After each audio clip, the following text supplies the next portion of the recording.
Hello and welcome to Lean In Leander. I'm your host, Andrew Naudine, and this is episode 20 of the podcast. Now for this episode, I've decided to go back to the basis of Lean In Leander, which is to focus on the people, places, and things that make a difference in our community. One of the things that makes a difference in our community is the school district, L.I.S.D. And the people who work at L.I.S.D, I think, are the biggest purveyors of that impact. I had the opportunity to sit down with Davina Stringer, Ebony Parks, and Deanna Perkins, who are all administrators and educators in L.I.S.D. We had a chance to sit down and chat a little bit about the school district, some of the challenges that they've had during COVID, and how they see things moving forward. I think it's a very interesting conversation. I learned quite a bit, and I think you will too. So I invite you to stick around for this episode of Lean In Leander. If you're watching online, grab a drink. And if you're listening to the podcast, turn it up a notch. This is episode 20. Hey everybody, I'm here with a few guests. This is the first podcast with multiple guests, so you guys are historical as far as Lean In Leander is concerned. I'm sitting with Davina Stringer, Ebony Parks, and Deanna Perkins, all who are working with L.I.S.D. And the reason I wanted to do this episode and have this conversation is to be able to talk a little bit about L.I.S.D. from the perspective of a person who doesn't have kids in L.I.S.D. So I have questions that I won't normally go through to try to answer because, again, I don't have kids that are in the school district. Not that I haven't had kids in a separate school district, I got involved there. So it'll be interesting, I think, for a lot of people. And a lot of people who have moved here do have kids, and so I kind of wanted to try to address some of those things. So thank you all very much for being with me today. We are all at a point that we're comfortable COVID procedures, so we're going to go ahead and remove the masks so we can hear us a little bit better. Actually, I think we said you can remove. You're fully vaccinated. Oh, we're okay. we're gonna keep them on. There you go. The joys of live recording. That changed. We're halfway there. We're halfway there. All right. So I appreciate you all, again, making the time to come in and meet with me.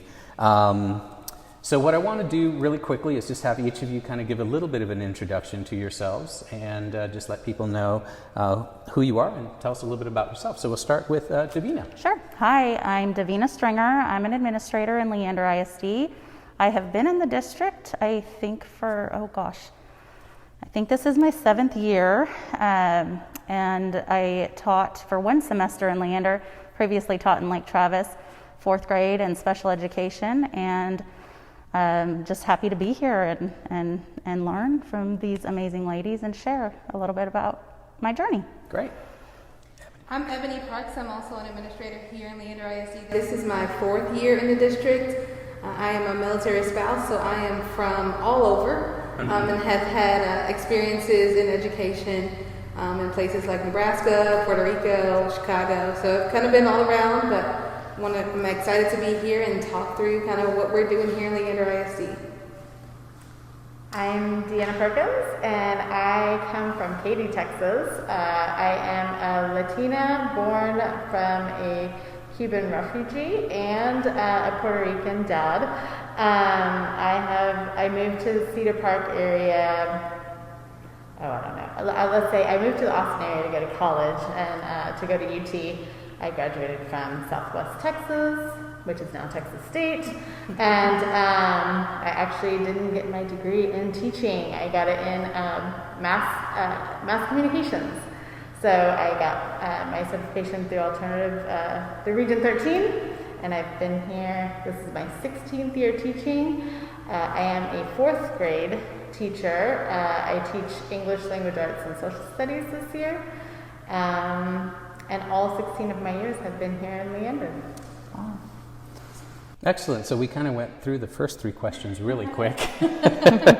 So that tells us a little bit about what you do with L.I.S.D. and how long each of you has been an educator here. So one of the things that I wanted to try to accomplish with this particular chat and this conversation is, again, as I mentioned, I'm a parent. My kids were in the Cy-Fair Independent School District, which is one of the more notable districts in the state of Texas. And when we moved to Leander, obviously my kids are, empty nesters, so they're quite on their way. But it was really interesting because one of the first things that I heard from a lot of people when we were moving here was just how good the education is at L.I.S.D. And it was unknown to me. I had no idea. So I wanted to talk to you guys a little bit about that. Like, what makes L.I.S.D. a standout district in the state of Texas? Well, as a parent of 4 children ranging in ages from 23 to 4, we moved actually from California when my oldest 2 were in elementary school.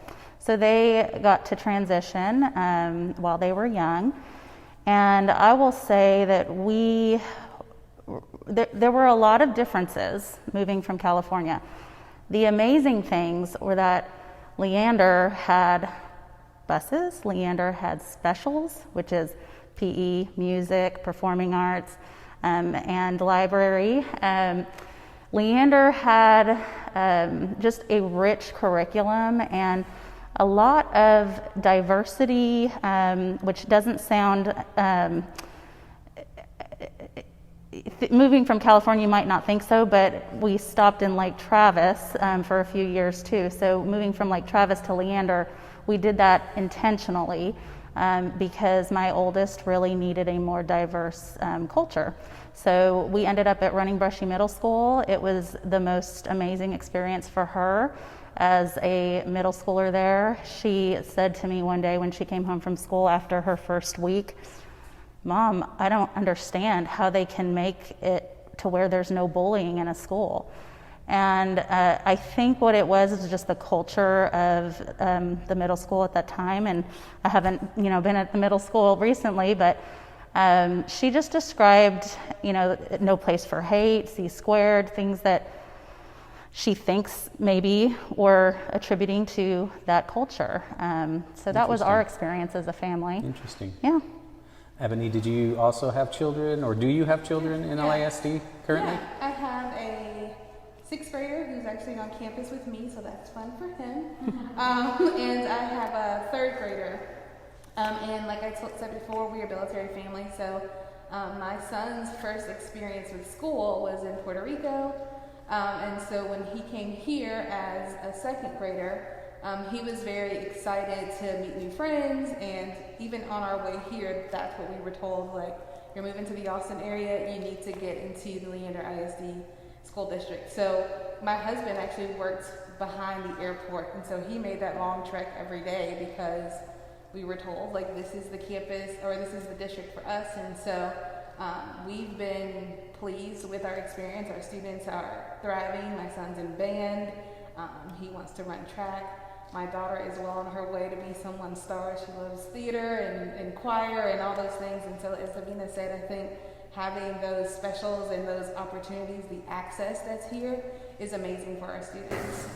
Excellent. We moved to Cedar Park before we had kids, and the reason that we moved over here is because my husband actually graduated from Leander High School. And so he started off at a little private school down on 183 called Yellow Corner, and then moved into the public school system, and he loved it. And so we moved behind his pants and started our kids in Leander schools. And my high schooler is in the dance team, the JV dance team at Vista Ridge, and my youngest is going to be doing cheer. So those opportunities are awesome. And when I actually started as a bilingual teacher, which in Katy, growing up, I didn't see that opportunity for a lot of the kids, especially when you're coming from, Mexico or other countries, and they would get into the bilingual program. Now it's turned into the dual language program, so, that opportunity is for both ways. Now you have the opportunity for those that come with that Spanish speaking, Spanish as their first language. And then you have the students who want to learn Spanish. So it gives, multiple opportunities, which is a great program as well. Mm-hmm. It's really interesting to me, and again, I'm fairly new to Leander. I've been here about 3.5 years or so. What's the best way to put this? What's the most diplomatic way to put this? The apparent conflict, if you will, and I don't mean it in the sense that I want to kind of stir things up a little bit, but it's just really interesting to me because Leander overall is considered a fairly conservative area of the state. Mind you, we're close enough to Austin that those influences are going to, they're going to wave over us regardless. But it has, by and large, been considered fairly conservative. But when I look at Leander ISD, I see a reflection of some of the very things that you all spoke of. And having seen programs like that reduced or eliminated in Sci-Fair, it's super interesting to hear you talk about that because they would be considered a little bit more progressive in a lot of people's minds, or maybe even liberal. Oops, sorry, bad word. But it's interesting from an educator. I know from an education perspective, and I kind of want to talk about that a little bit. You're pushing the envelope a little bit, I think, in Leander, and for good reason, I think. I think what you just touched on with the dual language, I think it's fabulous. I think it's a fabulous program because not only does it create a situation where the Spanish-speaking students who are first Spanish get to assimilate more readily, it also creates a more accepting environment because there's English first students who are trying to learn a second language. I think it's fantastic. So do you get pushback? I mean, is it something that you guys feel as administrators or even as a teacher where people are saying, we don't want these progressive ideas, we don't like them? As far as the dual language goes, I have to comment on that. It's a phenomenal, the two-way dual language is a phenomenal program. I worked at a Title I campus that happened to have, first it was just bilingual education, and then it slowly added a class every year to the two-way dual language. And I was really happy to see that implemented in Leander because if you don't do that in elementary school, there's not the opportunity to look at the student body as learning from each other. Mm-hmm. And I think it sets it up to, as they go through in middle school, they have those connections and those interactions. Prior to the two-way dual language, the only time they really had the interactions was in specials. And so it did feel more divided. Mm-hmm. So that was my observation, and you taught. And I taught when it was just like a one way, when it was just the bilingual students and it wasn't two-way. And so yes, they only had those kids, and they only spoke to those kids, and sometimes they'd be considered those kids, as well. And so when we got started with that, the two-way dual language, it was amazing, and there was waiting lists, after waiting lists for both sides. And so yeah, I think it was a great opportunity. I personally haven't heard any negative from that program at all. I've heard good things because especially the parents that don't have that Spanish-speaking ability, their children aren't getting that, that second language in there. It does. I mean, I'm making an assumption here, but I think it helps break down some of that, let's call it resistance to multi-language capabilities and bilingualism. I know a lot of times there's, at least my experience has been that, no, this is an English-speaking country and you speak English. Which is fine. I mean, I don't have necessarily a problem with that sentiment, but the idea of not learning another language to, enhance your education and to open up the vistas of your mind, I think is crazy. I don't see where that would actually. And when they're young, that's when they have that exponential ability. Mm-hmm. My dad was born in Puerto Rico, moved here when he was 11, and he will tell you he worked really hard to assimilate and completely lose his accent. He's still fluent in Spanish, but if you spoke to him, you wouldn't know that.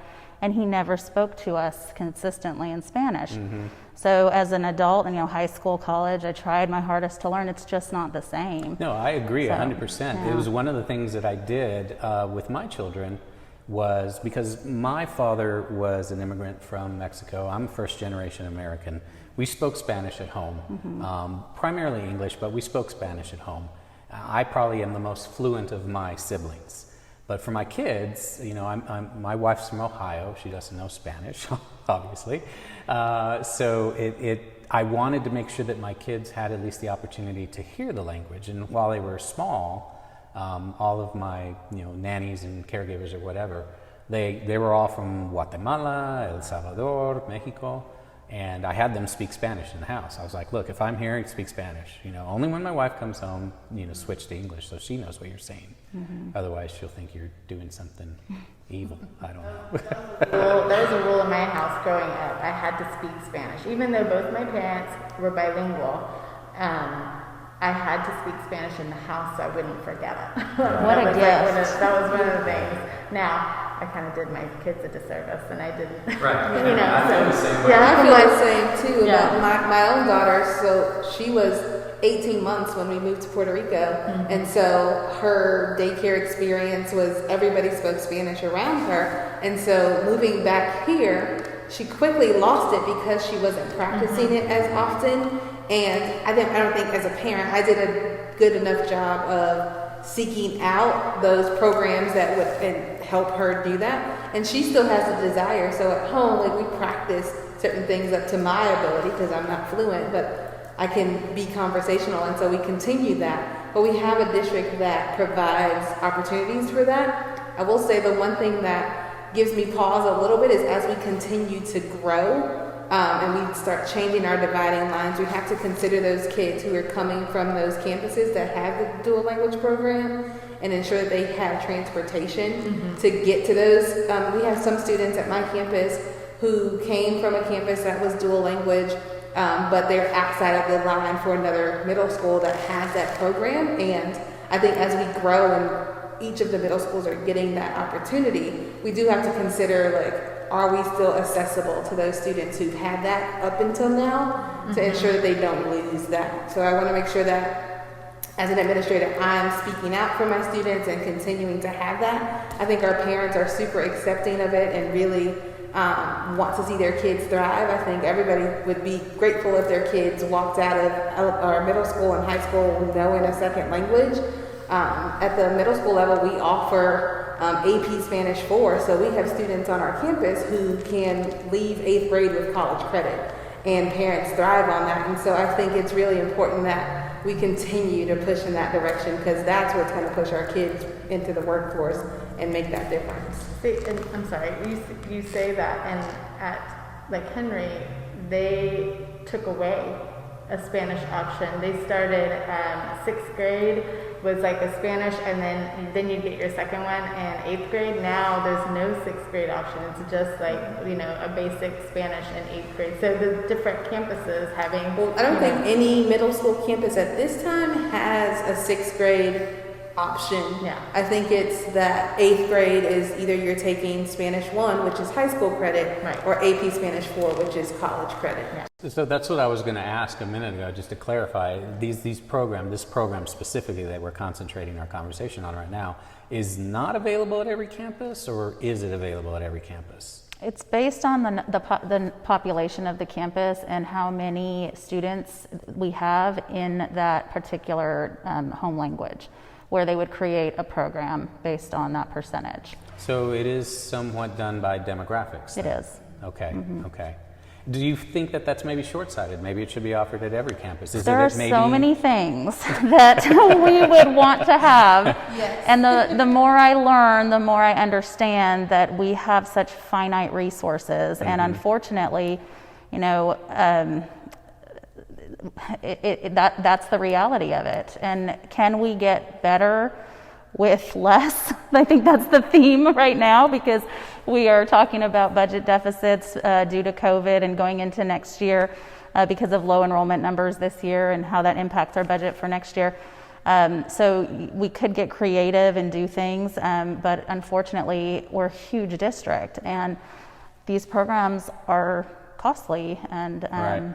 And I think it's about the interest of that neighborhood and that community. Like I know I can speak to middle school just because I work with the scheduling of that. Like if we don't have an elective that makes, it's because there are only maybe 3 kids interested in it, and so we don't have a staff member who can be off at a certain time to cover that. And so we do a really good job of trying to ensure we ask our students what they're interested in, present them with the options, and then we see what makes. And I think that's kind of where we are. But I like to speak to, like, Dr. Gehring talks a lot about the student experience. And so breaking down the walls of, like, we have this at this campus and this at that campus, but we still allow our students to access that, even if, you know, if that's not their home campus. And so I think we do a pretty good job of making sure, like, our middle schoolers get some high school access if they're beyond their math or language arts, so they can push over to another campus. It's just really about what that community overall needs and wants, and then can we access, you know, teachers and resources to provide that. Has that become maybe a little bit easier with in-home learning, the online learning? Are students able to say, well, I'm not attending that particular campus, but I'm interested in that program? They're online. There's really no barrier there. That's been the conversation. And I think we've talked a lot about what have we learned from COVID. Like, COVID's been difficult, and we've had to push ourselves beyond what we thought we were comfortable with. And so I think as we are thinking about the years ahead, what can we learn from our experiences through virtual learning, and what of that can we keep to support student need? I think that there's an opportunity there. It would seem to me, I mean, and again, I'm not an educator. I went to the Holiday Inn last night, so, you know, I'm just kidding. I've tried that joke with, like, everybody, and it only almost kind of landed this time. Anyway, no, but seriously, I see an opportunity there because I do think that the off-site learning or the online learning, and I think it's the same thing from a work perspective as well. I think that what we've shown, what the pandemic has shown, is that this is actually an efficient way to do certain things. And I would think that there would be an opportunity, given the resources, given the fact that there are budgetary concerns, that certain electives that might not be offered across the board could now maybe be offered across the board in an online format, where you had the resources at one location and you can open it up to students at every campus. Is that something that's a possibility? Is that So at the elementary level, very few kids are successful virtually. It's just where they're at developmentally. Right. Makes perfect sense. I will say the district recently just did a survey for high school students because they were exploring a virtual academy. They were going to limit it to 300. They did an interest survey, and there were about 65, somewhere in there, students that expressed interest. So they are working to meet the needs of those students that expressed interest.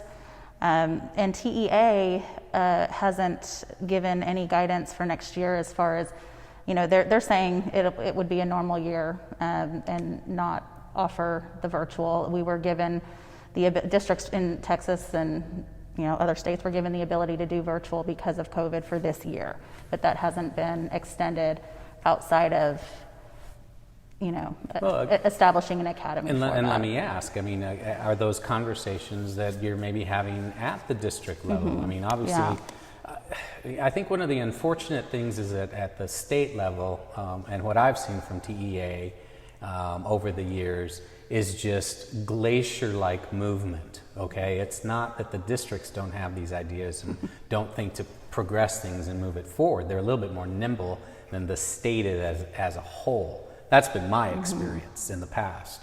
Does that still hold true? I think it does. I mean, when you think about the decisions that are made, the higher you go, and how the impact that they have, it's understandable, but at the same time continues to be frustrating with some things. Absolutely. What would y'all say? Yeah, I think you're right that the ideas and the desire for some of that is definitely at the district level and certainly at the campus level.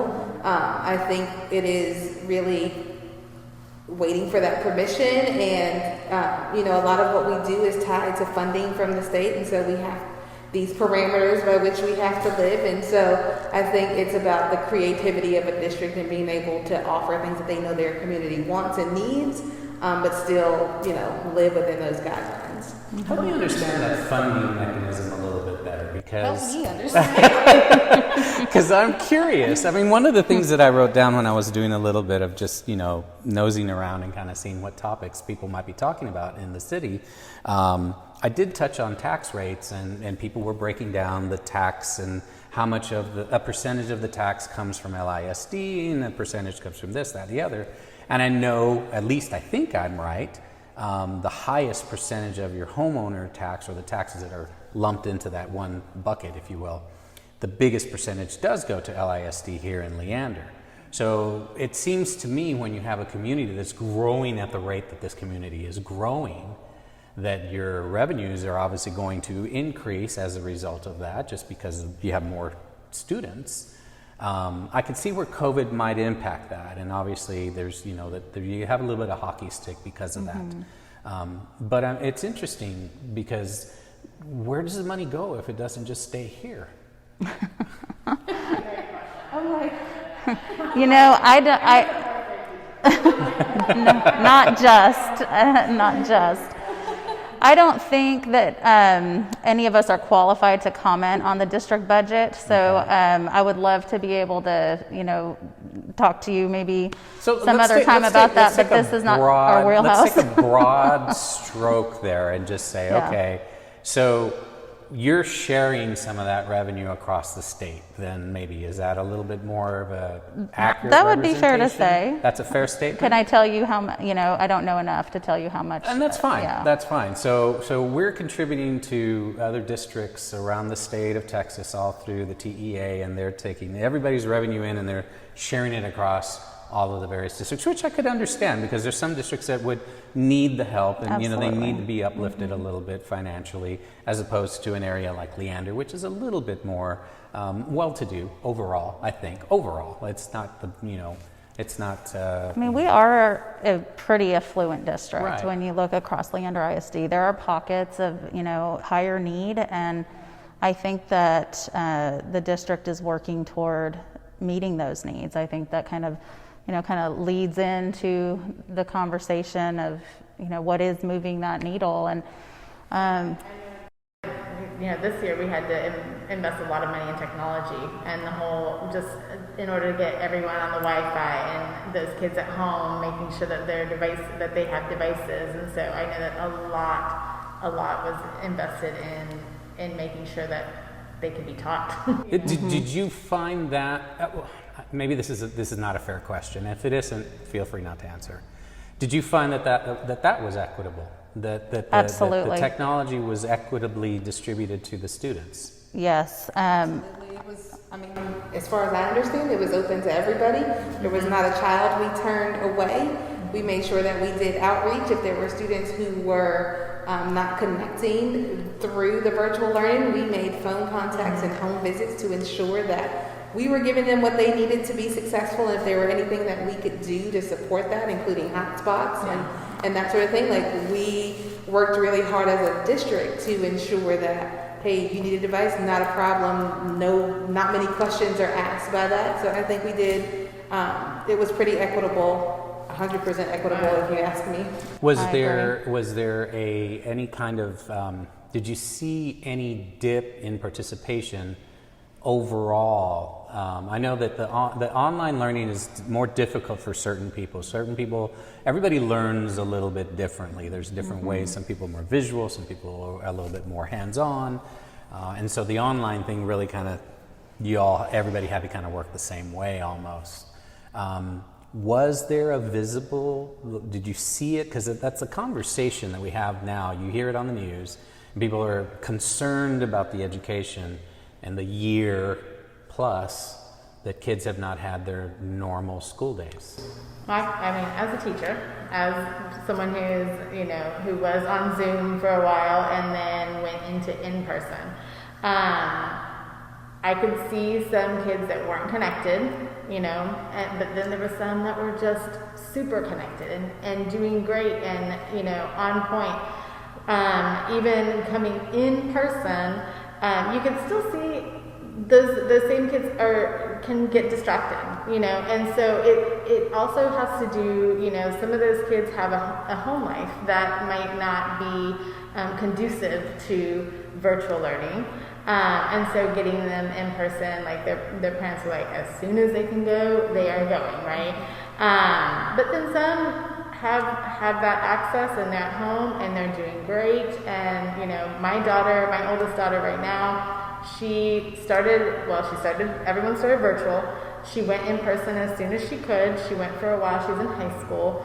And of course, in high school, it's a hybrid, and middle school, it's a hybrid situation. So they are, the teacher is on Zoom with the virtual learners while the in-person kids are on Zoom and doing stuff. So it's a different situation being in person. And so whenever she had to be quarantined, of course, so then you have that interruption too with being in person. If there's someone that you come into contact with, then she was quarantined for a while. She goes, you know what, I'm just going to stay home. And so she's been at home. She's been doing fine. She's been doing good. She goes up to school because now she can drive and it's great. And so she goes up to school to do her dance team, and she does that in person and then comes back home after that class period. My youngest one, who's in 6th grade, she goes in person. She's full of, she goes in person. There's more kids there. In the high school level, my daughter was like, there was like 4 people in my classroom. There's 4 kids in my class. It's not a social life. It's not normal. Just because I'm in person doesn't mean that it's normal. And so in middle school, there's more kids there because, they might not be able to take care of themselves necessarily if they're the oldest child. And so, my daughter likes going in person. She wants to go in person, and she goes all the time. And I've been quarantined twice, I think, maybe 3 times. And then I teach in person, and so I see. I love having that I love having that interaction with the students. But then I have a coworker who's like, this year has been, I think, a blessing because I'm doing virtual. So even some teachers are, some teachers, don't like virtual. Some teachers do. So I think it depends on the adult. It depends on the child. It depends on the home life. We can't expect some people. We were talking about equitable and how do we take attendance and all of this stuff. That was another thing during our spring last year. Because then you have the older kids that might have to take care of the younger kids because their parents might not be home. So, there's a lot that we had to think about. Whenever COVID hit, do we take grades? Do we do GPA? Do we, all of that stuff. I know that it was a lot. But again, I think that having that communication with parents, is ideal in order to be able to, see how the kid's doing. Like if I saw, I'd see blinking faces because they were, they were watching YouTube instead of actually listening to me. And then I'd say their name, and I'm like, hello, I'm asking you a question. Like it was like one-on-one and nothing, and then finally like, oh, hi. Yeah, I'm sure they tried to take multitasking to a whole new level. Yeah, they did. And I had a little bit of exposure to that with my youngest son, because he was a gamer, and he was my kids taught me how to multitask to a great extent. Because I just couldn't understand how they were doing it. They were on the device and with the computer and the TV, and they're just doing everything at once, reading a book, and I'm like, how do you understand any of that? And they're like, that's just how they learn. Yeah, right? Their brains it's crazy. are wired for it. If there's plenty of evenings when my wife and I will I'll start to read something on my phone, and she's watching TV, or she'll get distracted or something like that, and we'll literally sit there and not talk to each other because we're both literally in different worlds. We're like looking at something differently. So I can imagine it was a huge struggle for the kids. But you touched on the parents, and it's actually something that I wanted to make sure we got to that point as part of our conversation was, one of the questions I wanted to ask was, what's moving the needle for parents? What's important to them? Because I think that's something, we have a unique opportunity sitting with 3 educators at once to feel, hey, what are parents telling you? What is it that's important right now in the city of Leander? I think we've learned that we can communicate in multiple modes, and I think our parents have been extremely grateful for that. We've got the website, we've got Remind, we have, emails, you have teacher Google numbers and all these things. And pickups and drop-offs and exactly. everything. I think as a district, we've done a really good job of listening to what our parents are saying and asking the right questions about needs, desires, and wants for their kids. And I've gotten feedback from parents of like, this is the best year because I know exactly what's happening in all of my kids' classes. And that's really hard at the secondary level, I find, for parents. And so having the Google Classroom and the teacher sends a reminder and it's like, oh no, your teacher said you have this thing. And so I think parents have been pleased with feeling like they know what's going on and have some real insight to some of those things. And so I'm proud of us as a district for being able to kind of open up more and listen to what our community wants. Do you see that continuing? Do you see that something you guys are going to carry on even once they get back to the classroom? I feel like that's something we can't shy away from. I think like we talked about, COVID has really given us an opportunity to push ourselves and see what we're capable of. And when I talk to my teachers and I talk to my students, I like to say, like, it's in the room. Like, we can make these things happen, and we've seen that we can make those happen. I foresee us getting better at doing that because we have parents who want to be more involved, and that we are listening to some of their needs. So I think it's going to be better moving forward. That and parents have had the unique opportunity to see how their children, every single parent in the district, at least for the last part of last year and the beginning part of this year, got to see their children learning from home. And so, like Deanna said earlier, some of those same learning struggles, or when you're striving as a student to pay attention, those things are occurring whether you're in the school building or whether in your home. And it might be occurring for different reasons, but they're still occurring. And so it's been wonderful to partner with parents, and I have had teachers convey that they used to feel more, I don't know if intimidated is the word that they actually used, but there's always kind of been a theme with teachers sometimes, like, and I experienced this because I was a PTA mom before I got into public education, and it was like, oh, she's a parent. Oh, she's a parent. Well, yes, and I think COVID has taught us that we need each other, and so I don't see that going away. I have heard from parents and teachers both that they viewed the other as a resource during this time more than ever. I think that's great. Silver lining kind of thing, if you will, but definitely great. Yeah. And I can concur. I mean, I just, again, going back to my experience, with my children's education, and we were involved parents. I mean, I didn't go as far as doing PTA and stuff like that just because we had so many other things going on, but we did all the teacher conferences, and we showed up to all of those things. But there always was a little bit of a barrier, if you will, between what I was asking as a parent and what the teacher was either willing or able to discuss with me, whether that was procedural, or maybe there was some sort of administrative, like, hey, don't talk to them about this. I don't know. I can't say. But I think it's interesting that you would say that this actually broke some of that down, it sounds like. Absolutely.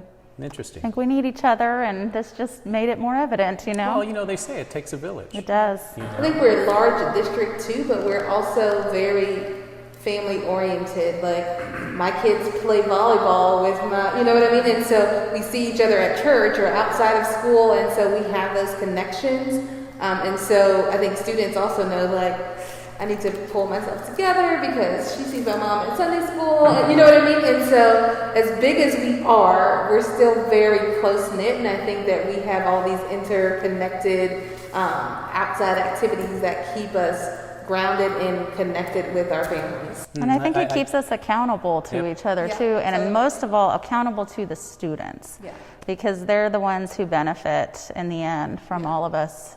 I think that's connected. a really, really interesting point, because again, with this podcast, what I've been able to do is have several conversations with the candidates over the past few weeks, and it's interesting to hear some of the feedback when we don't go into deep dives, but we do touch on a few things like that. But one of the things that they always talk about is the sense of community in Leander. And, from my experience, this subdivision that I live in is all people from everywhere. I don't think there's any, I'm from Texas, but I moved here from somewhere else in Texas. I don't know really any of my neighbors who are, born and raised in Leander. They're just not. But everybody here is very communicative. We know our neighbors, we know each other, we have conversations, and we'll have disagreements, frankly. I mean, there's things that have happened in our small little subdivision that have been like, but it's, hey, let's have the conversation, let's figure it out, and, figure out why you feel that way. Mm-hmm. And I think in a general sense, that's what I get from Leander as a whole. And I want to say that the school district is largely responsible for that, I think. I agree with that. I think that the school district is a driving force in this community. And I think that we, in a microcosm of the United States, are doing pretty well considering everything that's happening in our country. Having said that, I think that we have to continue to look at each and every student and their family and what their needs and their wants and their hopes and dreams, because not everybody needs, wants, and dreams for the same, Right. And I think you can relapse into a sense of almost complacency sometimes, which I don't think anybody looked at it this way starting out, but I think that COVID and the pandemic and the struggles that really forced upon everybody really kind of broke down some of those things. I think it was actually, like I said, it's a silver lining. I'm almost finding it in this conversation. I'm like, hey, there's a lot of good that came out of this, as much as it was a pain in the butt for a lot of people, and I get that. But there's a lot of good things that came from it that we would not have experienced otherwise. Agreed. We never would have gotten there. And on a side note, I have, like I said, my husband went to school here in Leander, and we're back. We're back, and he has a lot of his high school friends who still live in Leander and still live in Cedar Park and in the area, and their children go to Leander schools. So it's something to be said about the district whenever, some people leave and then come back, and they want their children to be in the Leander school district as well. I'm sure his perspective is probably super, super interesting, because, let's say, I don't want to try to pin an age on you, but let's say it's 20-something years ago that he was a student here. Yeah. He graduated in 94. Okay, so 94. Okay, yeah. So a little when Leander Middle School was actually the high school. Okay. Okay. So, just briefly, are there any comments or things that he says to you, maybe, that you're like, I didn't realize that, and he's noticing things that have been positive change with L.I.S.D. One of the things that he talks about is how long students had to ride a bus in order to get to schools around here, because they were going all the way from past Mansfield Dam and coming to Leander School District. So that was one thing that he would always talk about, because his friends would have to ride the bus, and they were, because this area was so big, but there were so few schools. So that was one thing. And of course, he says that it is so much more diverse now than he's ever seen. And he talks about Leander High School. He had his group of friends, but when he met me, he was like, "Wait, you're not Mexican?" I said, "No." I said, "I'm Cuban and Puerto Rican." And he's like, "I thought only Mexicans lived in Texas." And so it's that, that mindset, because Mexico is right there, he's like, you're the first person I've met that's not Mexican, that's Latina, but not Mexican. So, he's just like, he was in awe, because it wasn't as diverse as it is now. And so now, he can cook, all my cuisine, and I'm all over it. So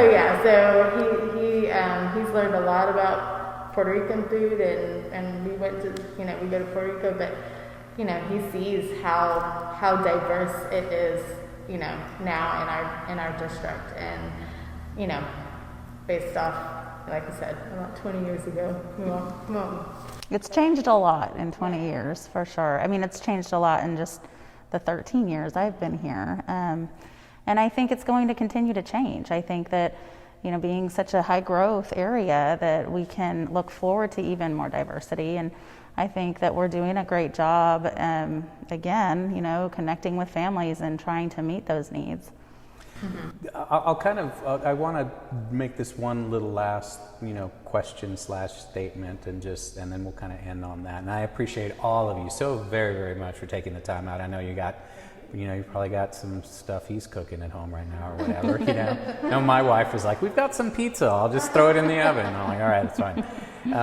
But from a diversity perspective, because this is a question that comes up, and it's unfortunately a topic that I think elicits very strong response when you start using the terms of diversity, equity, and inclusion. My take on that is, and I just want to know if you agree or disagree, my take on that is that that diversity, equity, and inclusion will come from the bottom up. I will say it has, having been only at Title I campuses prior to the campus I'm at now, those conversations about students and the equity data, they were always happening at Title I campuses. I've seen it now, it's a bigger conversation now. I don't know if you would agree, or if you've worked at Title campuses. So what are your thoughts? I worked at Baghdad for my first 3 years, but it's changed so much since then, but yeah, it's hard, and and I worked at CPS before I was a teacher, and so I did what I could with those kids that needed more. I would go to their house if they needed. I actually was at a trailer at one point, with a family, talking to them, and they, as I was there, the landlord came. The landlord only spoke English, and so the family only spoke Spanish. And so I just happened to be there to where I could help communicate their needs, because they hadn't had hot water in months. And so, it's definitely a difficult situation. And I think that we as a district have made some steps, but there's so much more that we can do. And I know that, Ebony and I are part of the Leander Equity and Diversity team. And so, So one of the things that I think has moved the needle for some of our families is the revisions to the dress code. Do you want to talk about what your team did and the work you did on that? So that wasn't directly from the equity committee, but it was through a separate committee. I think you're right, though, that there have been several steps that we've made as a district that have really removed some of the barriers. I think our willingness to have hard conversations has been immense. I think people have had stories and experiences and wonderings about what's going on within our campuses that they're just now being able to share, and I think they feel heard. And I think as a district, it's a collaborative approach. I think you're right that it started with campuses individually focusing on those things, but I think now we've created cohorts of teachers and administrators and parents from all over the district who want to see this work. And so I think it's really collaborative from our district administrators, our campus administrators, and our families, and even our students are having these conversations, and I think in order for it to get to where we want it to be, it's going to continue to have to be that collaborative approach. Well, I was going to say, it starts, like you said, from the bottom, because that's who might be, feeling the blunt of, let's say, a derogatory term here or something, and they say something, and then the teachers do something, but in order to make that change, we have to come together as a district, collaboratively. But it does have to be up at the top so that we as a district are all on the same page. Mm-hmm. I think it's helped to have that light shown on it from the top when we look at discipline data or access data to certain programs, and we look at that in the lens of our demographics. Even though that work is happening at the campus level and we're looking at that data at the campus level, having the light and a district lens on it has really broadened those conversations. And I think that it's validating to our families that have, reached out and shared their experiences. And I also think it's important to understand that everybody has a different experience. And so depending on your perspective could be totally different than the next family. And as employees in Leander ISD, it's important we all just remember that. Yeah, I think you don't know what you don't know until it's brought to you. And I think as a district, we're learning more and we're learning from each other. And some campuses didn't know that those were questions to ask, or that was a need, and so all of that together, like I have conversations literally every day with administrators across the district who's like, hey, I heard you guys are doing this thing, or can you tell me more about this? And so it's catching fire, and people are asking, the right kinds of questions and have the mindset to really support our families. And I feel blessed to be a part of a district that is focused on the right work and have people in the district who won't let up on that, right? Like we can talk about it, but we got to be about it. And there are people who are on fire for this work and ensuring that we're not just talking about it, but we're going to live out who we say we are. Excellent. Well, this has been very illuminating, not only from the lights on us here, but the conversation as a whole. I've learned a lot this evening, and I really want to say, from my perspective, again, as a citizen of Leander and as a citizen of the state of Texas, I like the fact that our educators are getting a little bit more recognition overall, but I don't think it's enough. You guys are super women and do an amazing job that I genuflect. You all are fantastic. I thank you so much for choosing the lives that you've chosen and making a difference in the lives of our kids here in Leander. So thank you for your time. I appreciate it from each and every one of you. Thank you. And that is it for this episode of Lean in Leander. I hope you've learned something, and will join us next time. We'll have another fascinating topic. I hope you'll be around. Thanks a lot. Y'all have a good night.